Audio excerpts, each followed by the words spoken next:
嗨，我的好朋友，歡迎來到我的中文頻道，我是張凱。這個視頻我將要告訴你中文母語的正確學習方法，是一種非常簡單就可以無痛學習中文的方法。很多人學習中文的時候，第一件事就是學習漢字，他們學習你好怎麼寫，中國怎麼寫，然後就開始學習語法、背單詞去做練習題。但是我覺得這可能不是學習中文的最自然的方法。學習一種語言，最應該先學習的應該是聽和說，然後再去學習讀和寫。我們小的時候學習自己的母語也是這樣去學習的。今天我想跟大家聊一聊，我們應該怎樣學習中文的聽和說。你可能已經發現了，在我的視頻裡经常会出現一些非常簡單的中文，比如說我在吃飯，我正在喝水，我拿起一個杯子，我坐在椅子上，我打開冰箱，我關上冰箱。有人可能会觉得這些中文是不是太簡單了？吃、喝、坐、拿，這些詞有什麼好學的？但是我想告訴你，就是這些簡單的詞其實非常重要。我們每天都要吃飯、喝水、走路，打開東西，關上東西，這些詞會出現在不同的生活場景裡。當我拿起一個杯子，同時對你說我拿起一個杯子，你不需要把拿翻譯成中文，你就自然而然的明白拿是什麼意思。然後我把杯子放在桌子上，我会说我把杯子放在桌子上。這個時候你就可以通過我的動作去理解這句話的含義，這就是一個可理解性的輸入。簡單的說，可理解性輸入就是你聽到的中文大部分都是你可以理解的，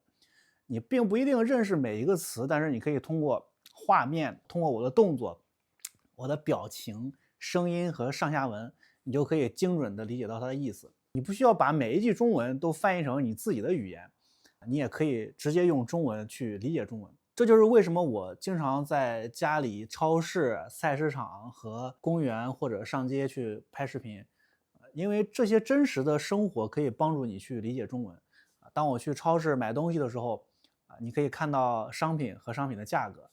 當我在做飯的時候，你可以看到蔬菜、鍋、火和我的动作。當我去公園散步的時候，你可以看到我在走路，你可以看到周圍的人在做什麼。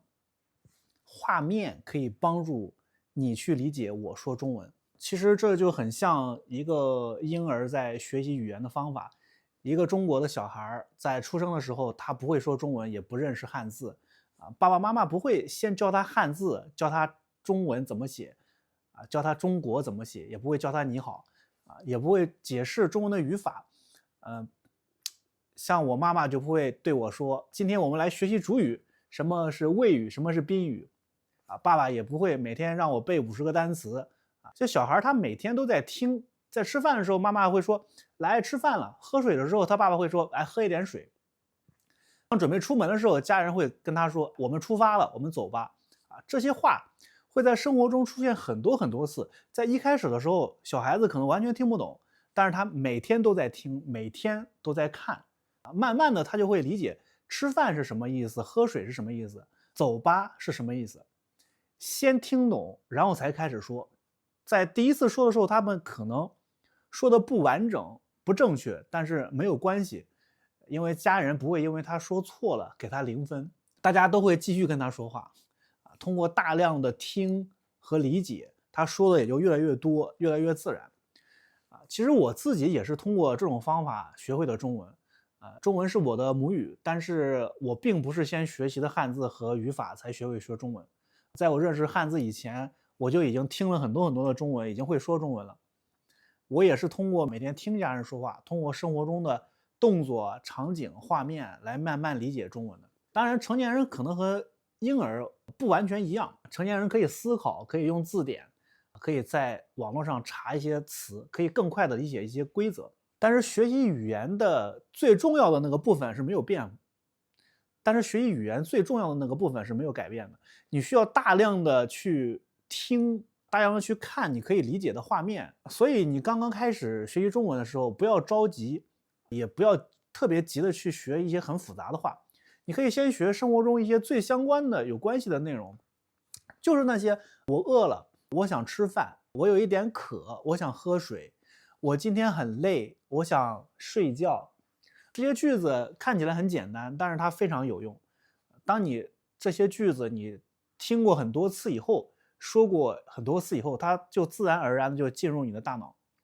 以后当你饿的时候，你脑子里边就会自然出现一句话，就是我想吃饭。你不需要把它先翻译成英文，再把它翻译成中文，这才是真正的会说中文。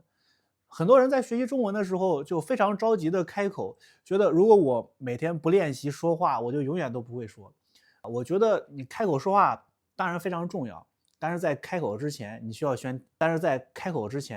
先聽，你需要先打通聽力。如果你聽的中文太少，你不知道中國人平時怎麼表達，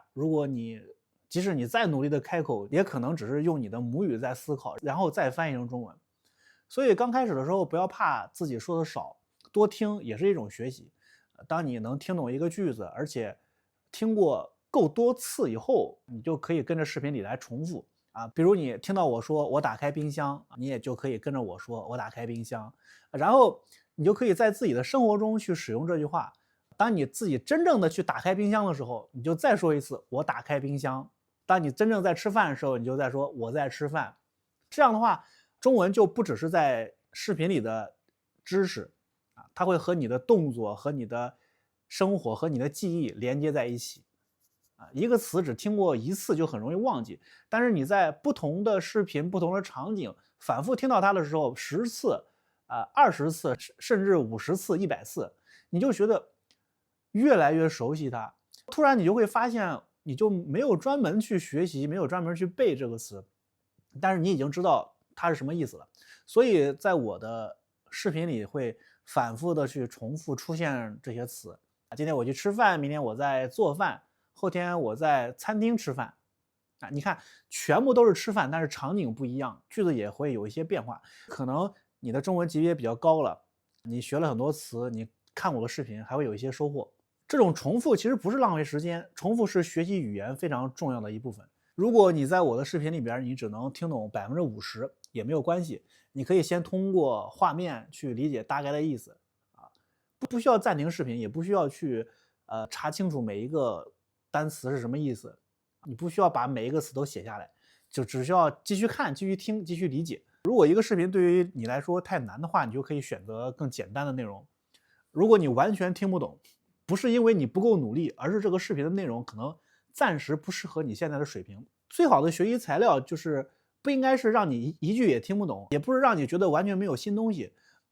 你應該能夠聽懂大部分的內容，同時遇到少量不認識的詞，這樣的話你才可以在原先的理解基礎上慢慢學習新的中文。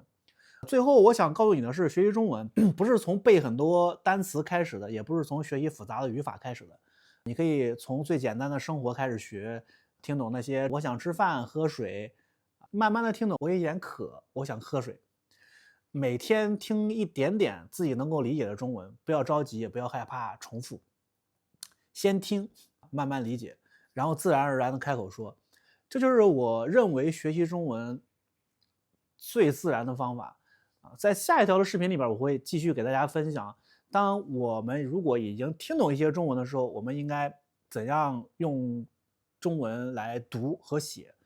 如果你正在學習中文，可以在評論區裡面告訴我，你覺得聽說讀寫哪一個方面是最難的？好，希望你的中文越來越好，我們下一個視頻見。